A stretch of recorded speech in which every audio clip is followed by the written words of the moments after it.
It's a big day. It's a day for the Yong Bong. That's right. Introduced to Portland and to the Portland media today, the number 16 overall pick out of China. Who will wear number 16? He will wear number 16, and he's obviously going to be a work in progress. And one of the bigger things that they said right out of the gate is that the language barrier is going to be an issue. He's going to have a translator. But I think based on just the reaction I was seeing on social media, people are excited about this guy, whether it's for silly answers, simple answers. But we have a couple of those. And so let's open it up here. Here's Yong's opening statement, including him wanting to eventually ditch the translator. 首先感谢各位媒体朋友，辛苦到来。然后就是教练刚才就是对我的夸奖，就是非常开心，非常激动。然后被选中来到这里，然后争取下一次我来开发布会的时候把旁边这位给踢走。Firstly, thank you for everyone coming here today, and then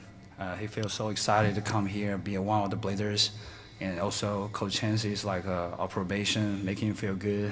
Thank you, Chansey. And this is the next time, try to kick him out, and he can be here by himself.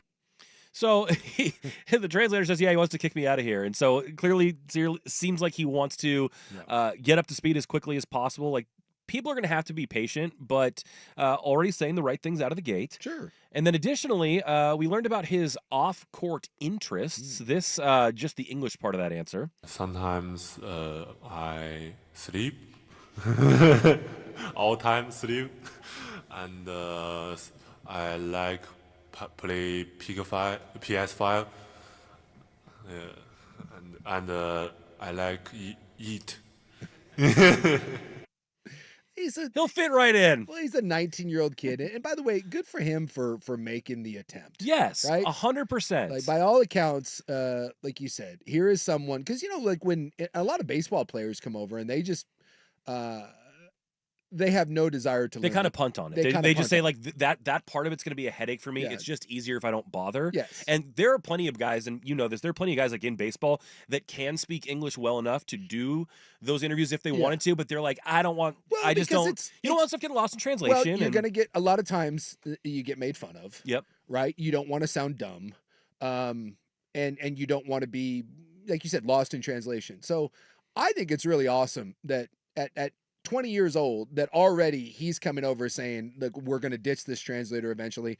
And he had the balls to give an answer in English. And yes, it's going to be in very simple terms. And he's a 20-year-old kid, right? Yep. He likes to eat. Just turned 20. He likes to sleep. And play PS5. And he likes the PS5. So that's... Sounds like Suke. Yes. This will be... I'm telling you, if he does anything, the city of Portland is going to absolutely love this guy. Also read that, let's see, his name means a vast forest, apropos for such a large man. Okay. And also he likes the rain. So that'll work here as well. And perfect. And he did give us one more answer in English himself about his dreams of being an NBA player. 15 years old, I come in Qingdao junior team. He told me you can play in CBA. So I every day work out. Basically, he's saying that he formed his dreams at age 15 when he joined the Chinese Basketball Association. In China, what they do, and this happens in all sports, at a certain point, they go and take, sometimes it's younger for like Olympic athletes. Sometimes they do this for like 8, 9-year-old kids. They have like basically like school games. And if you show a certain acumen, then you get pulled out of regular school and you get sent. You go to the academy. You go to the academies. Yep. And so at 15 years old, I mean, here's a guy that, even though he's only 20, basically has been a professional since he was about 15 years old. Yeah. And that's why a lot of times people like the international players is right. They're a little more mature. They haven't been, I hate to say this, but AAU'd up. Right. No, 100%. Instead of having dunk contests and showcase, they're being pushed through academies that focus on fundamentals and team play and even like national team principles and stuff like that. And by the way, the fact that he is answering questions speaks a lot of him. Look, and that's not that bad English, by the way. No. And I just think that's awesome. And I hope, like as someone said on here, Americans should never make fun of others' language we can't speak. That's exactly right. You go spend 6 months trying to learn Mandarin and then go over and try to give answers. Yeah. So, I mean, I just love the fact that he is at his first press conference. I mean, sometimes it is years before like a Japanese baseball player will attempt to Mhm. speak English at a press conference. Mhm. And this is my man on day one Yep. out here being like, no, man, we're going to let this rip. And he's 20. That's maturity. Love it. That's Love it's it. cool to see. So Chance was there at the presser as well. As far as the lost in translation stuff, here's what Chance had to say about coaching through a translator. Obviously, it's a little unique, having to kind of coach through the translator, but I anticipate that won't happen for too long. He's really determined to understand the language, be able to speak the language. Obviously, you can see him trying and doing a really good job already trying to answer the questions, but basketball language is kind of universal. It will probably sound really fast to him as it's coming at him, but we'll be spending a lot of time on it. There'll be some adjustments that you have to make naturally, in film sessions and huddles and things of that nature, but I'm excited for it.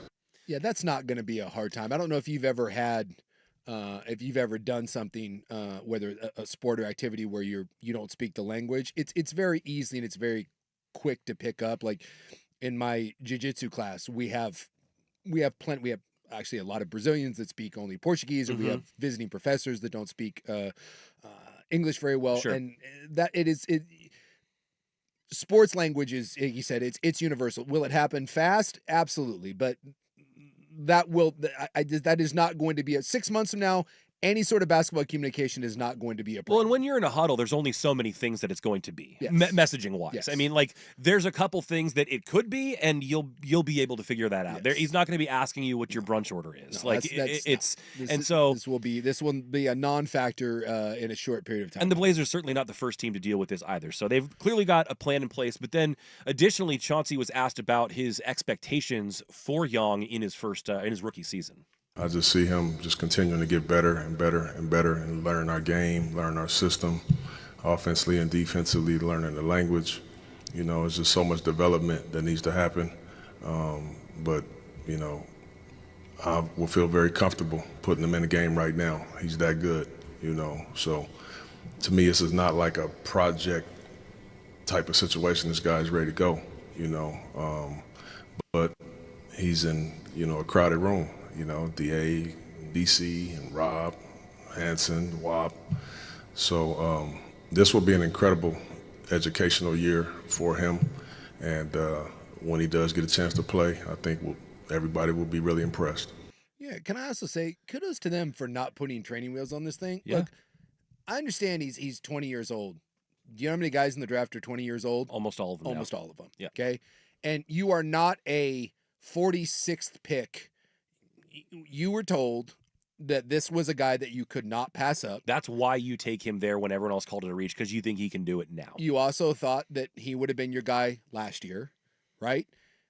I expect him to play minutes. I understand, yes, be patient. It's a young player, but I've never understood this idea of you draft someone 16 that's basically been a pro since 15, that is an all-star in another league, and then we come in and it's like, well, we can't expect anything. No, I love that Chauncey's like, hey, no, we expect him to play. But it's interesting. Not 30 minutes or Sure. whatever, but yes, to me, if I had my way, Ayton and Rob Williams would be gone.